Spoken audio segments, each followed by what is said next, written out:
সম্মানীয় সভাপতি, বিজ্ঞ বিচারক মণ্ডলী, সুদক্ষ পরিচালক ও আমার সামনে উপবিষ্ট প্রাণ প্রিয় বন্ধুরা, আপনাদের সকলের প্রতি রইল আমার আন্তরিক শুভেচ্ছা ও সালাম। আসসালামু আলাইকুম ওয়া রাহমাতুল্লাহি ওয়া বারাকাতুহু। আজ আমার বক্তৃতার বিষয় হলো মানবতার মুক্তির দূত বিশ্বনবী হযরত মুহাম্মদ সাল্লাল্লাহু আলাইহি ওয়াসাল্লাম। আজ থেকে প্রায় ১৫০০ বছর পূর্বের সময়টা ছিল ইতিহাসে বর্বরতার যুগ নামে খ্যাত, যখন চরম অশান্তির আগুনের দাবানল বইছিল গোটা পৃথিবী জুড়ে। চারিদিকে মারামারি, হানাহানি, জুলুম, নির্যাতন, ব্যভিচার সহ নানা দুষ্কর্ম আরব ভূমির অধিবাসীদের মানুষরূপে পশুতে পরিণত করে ফেলেছিল। একটু শান্তির খোঁজে মানুষ পৃথিবীর আনাচে কানাচে ভ্রান্তের মতো ছুড়ে চলেছিল।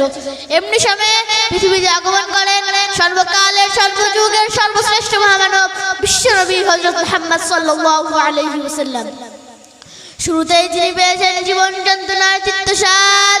আব্বাকে কোনদিন ডাকতে পারেননি, মা বলে ডাকার সুযোগটাও হারান খুব অল্প সময়ের ব্যবধানে।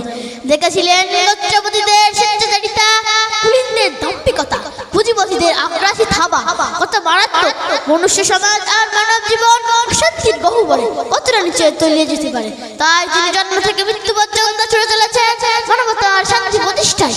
আর এ লক্ষ্যে যুবক বয়সে তিনি প্রতিষ্ঠা করেন হেল্পফুল ফুজিল নামক সংগঠন এবং প্রতিজ্ঞা করলেন আর চলবে না দুর্বলের প্রতি সবলের অত্যাচার।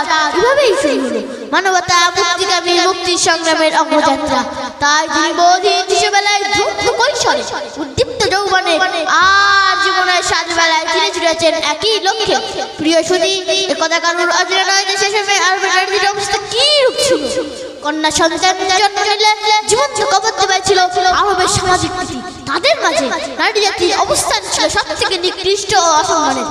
রাসূল কারীম সাল্লাল্লাহু আলাইহি ওয়াসাল্লাম তার অক্লান্ত পরিশ্রমের মাধ্যমে তাদেরকে উচ্চ সম্মানে আদিষ্ট করেন। অপরপর সমাজে শান্তি প্রতিষ্ঠায় মদিনায় ইহুদি, খ্রিস্টান, বৌদ্ধ লীগ ও মুসলমানদের সমন্বয়ে সৌহার্দ্য, সম্প্রীতি ও মৈত্রী স্থাপনের জন্য যে ৫১ ধারা বিশ্বাসী সনদ প্রণয়ন করেছিলেন, সেটা ছিল পৃথিবীর ইতিহাসের সর্বপ্রথম লিখিত সংবিধান, যেটাকে আমরা মদিনার সনদ বলে জানি। এছাড়া তিনি সমাজে শান্তি প্রতিষ্ঠার জন্য একের পর এক কাফেরদের বিরুদ্ধে আল্লাহর নির্দেশে যুদ্ধ করেছেন।